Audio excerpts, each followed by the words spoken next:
Hi there, and I am Michael, the founder, owner, and the materials writer for all of your lessons at the 7-step system to pass a TOEFL iBT. And you sent me a question by Facebook, and let's take a look at this. So I'm answering this at YouTube. I'm going to actually make this one of my lessons in my online TOEFL course because I think your question is relevant, and a lot of other students, all of whom want to get higher scores on the writing, will also want to hear the answer to this question. So you say, I have several questions regarding writing section of the TOEFL iBT. I've taken the test before and I've utilized different online help available many times. I was instructed to increase word count in the independent writing task. So far, I used to come up with 450 words, but I realized I make a lot of typos while writing. I'm going to change this to say I am used to coming up with 450 words. So you're saying like you're accustomed to this. You say, now I am confused since I believe a strong content gives a better score. On the other hand, long, you want to put an article here.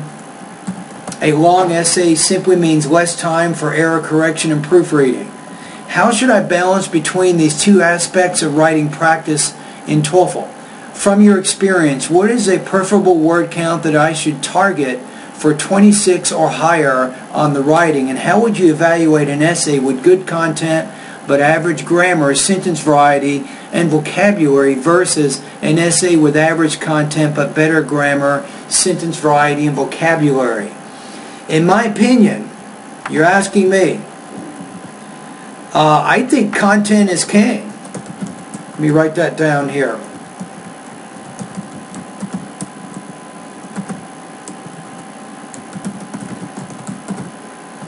And what I'm saying is the content, the ideas, the argument you're making, I think is the most important part of the writing.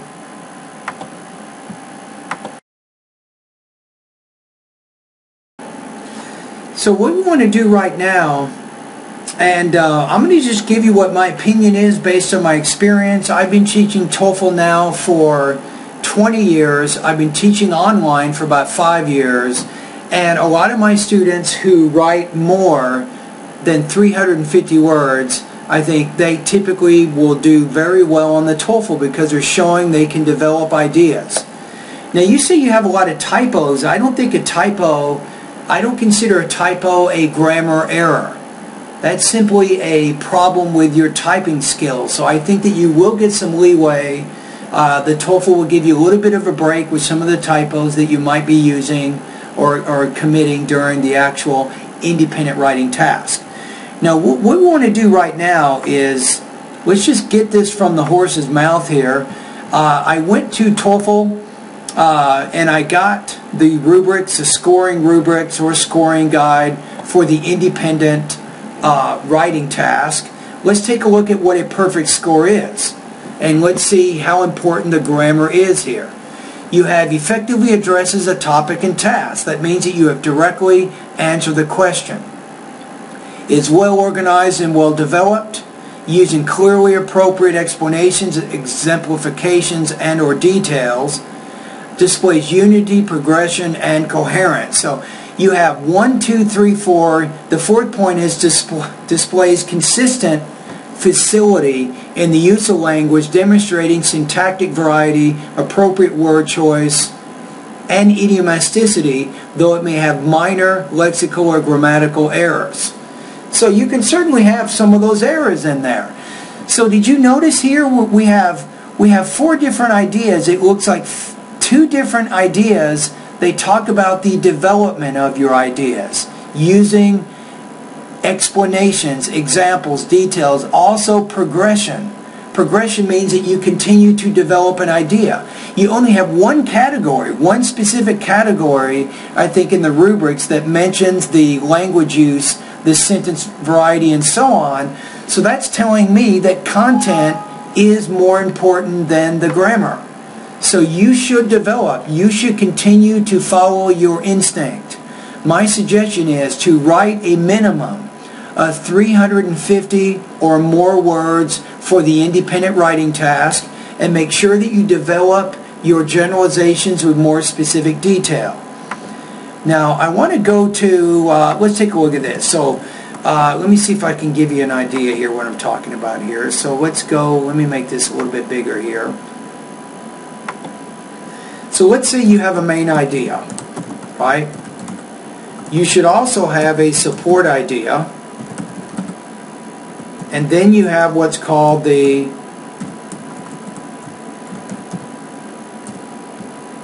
sub-support ideas. So you need to think really in your writing 3 levels or 3 layers of meaning here. This is going to give you the progression and the development that the TOEFL expects. So going back, I would evaluate an essay with good content. I'm going to give it a higher score than an essay with average content but better grammar. That would be my opinion on that. But again, when we go back to the rubrics, you have to make sure if you have grammar errors, they are minor vocabulary or grammatical errors. They're not major problems. You have pretty good syntactic variety. You have appropriate word choice. Elasticity means the kind of writing and the language you're using, it sounds fairly natural. So I know it seems hard to do all of this and write 450 words, which is your goal, but that's why you're practicing. That's why you're using my online writing course.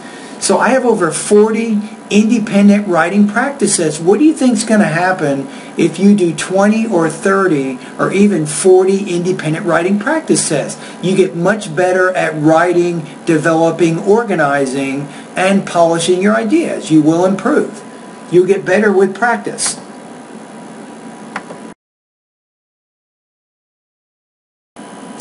The following is an essay written by one of my online students at the 7-step system to pass the TOEFL iBT. Her name is Anna, and she completed this practice test, I think, a few weeks ago. And initially, her score was not as high as it could be, but I made some error corrections, but more importantly, I made some connections to strengthen the information between the new and the old information, which means I strengthened the coherence of the essay. I added a little more specific details in some of the body paragraphs to show more progression. So the purpose right now is to read this essay so you can see what you need to be able to do in 30 minutes in terms of responding to this type of writing task. Here's a topic. People have different ways of escaping stress and difficulties in modern life. Some people read, some exercise, others work in their gardens. What do you think are the best ways of reducing stress? Use specific details and examples in your answer. Alright, so here's our first paragraph. It goes without saying that modern life is stressful. People undergo numerous problems while they're at work, when stuck in traffic, and when they have to rush home to take care of their families. The price that we pay for success in life is never-ending stress. However, what is the best way to reduce stress in our lives during these challenging moments?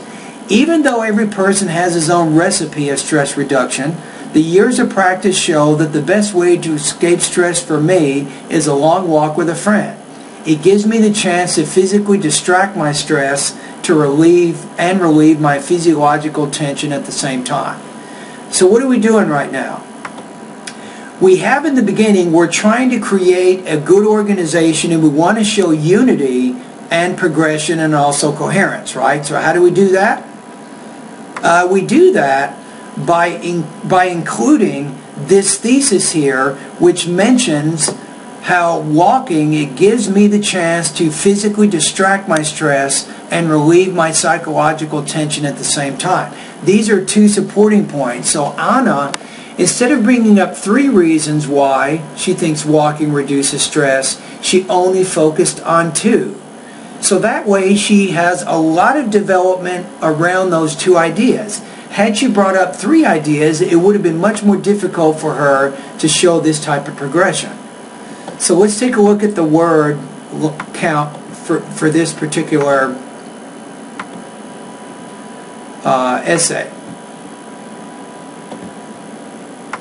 So the word count here, We got 508 words. This is a little bit longer than what you're used to writing. Yours is about 450, but you're pretty close to what you need to do. So maybe your introduction is a little bit shorter than this. Maybe your conclusion is shorter, but don't sacrifice the development of these body paragraphs.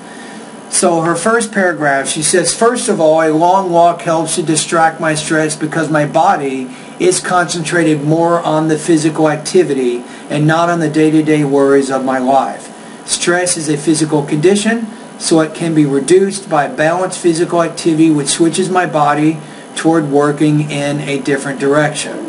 For example, if I get stuck with a problem of a difficult task I'm trying to complete in my job as a physical therapist, I simply go out for a walk to distract my brain from that worry.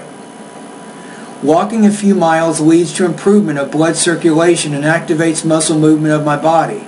Therefore, my body works more vigorously, the brain is more active, my thoughts become more clear, and the stress is less noticeable in the sense I'm now focusing more on the activity of walking and less on the difficult situation at work. So to me, this is enough. This is actually, it's a good cause-effect relationship between doing the physical activity and what effect that has on the stress in the body. Now, her next paragraph, she says, second of all, walking with a friend not only is a good physiological distraction of my body from the stress, but also is a great chance to decrease psychological tension caused by my problems. Now, this paragraph is important. Now, let's go back here. You want to show unity, progression, and coherence. And all three of these things are being manifested in this particular sentence. I'll explain why. First of all, the student says here, walking is not only a good physiological distraction. This is important because this is the transition part of the sentence. The writer is connecting this idea to the previous paragraph to achieve coherence. In order to achieve coherence, you have to link the old information to the new. A second way this writer has achieved coherence here is by saying second of all. Second of all, it follows first of all. It also shows that the third paragraph is adding to the previous idea, the previous paragraph. Now, the paragraph also has unity because the writer mentions this idea, it's a great chance to decrease psychological tension caused by my problems. This idea is unifying the idea of psychological tension that's mentioned in the thesis in the first paragraph. Right? But there's also what's called progression here by saying, for example, if my supervisor is going to evaluate my performance as a physical therapist, notice how physical therapist was already mentioned in the previous paragraph, and the writer continues with that same line of reasoning in the third paragraph. It means the writer is taking the idea and developing it even further. That's progression. This is what you want to try to do.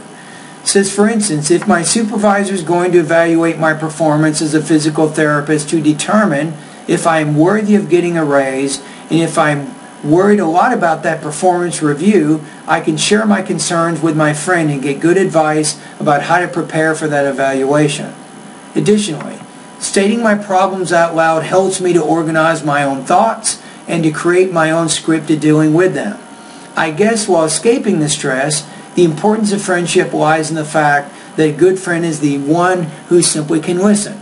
At the very least, knowing that I have a good friend makes me less depressed and helps me deal with the difficult stresses of my job, so I feel that I'm psychologically more healthy because of this. Here's our conclusion. As easy as it sounds, walking and talking are my best ways of relieving my stressful conditions. Since our bodies are complex structures in which both psychological and physiological factors are tightly interconnected. Now think about this. Why do you think the writer here mentions psychological and physiological factors? You can pause the video if you want to think about this. The writer mentions these two ideas to unite or to unify this whole essay together. Notice how in the beginning we have the physically or the physiological aspects of walking, and then we had the psychological aspects of it, of doing that. And then these ideas are both mentioned in body paragraphs 2 and 3. Then the writer refers back to them in the conclusion as a way of unifying the entire essay. You see what we're doing here?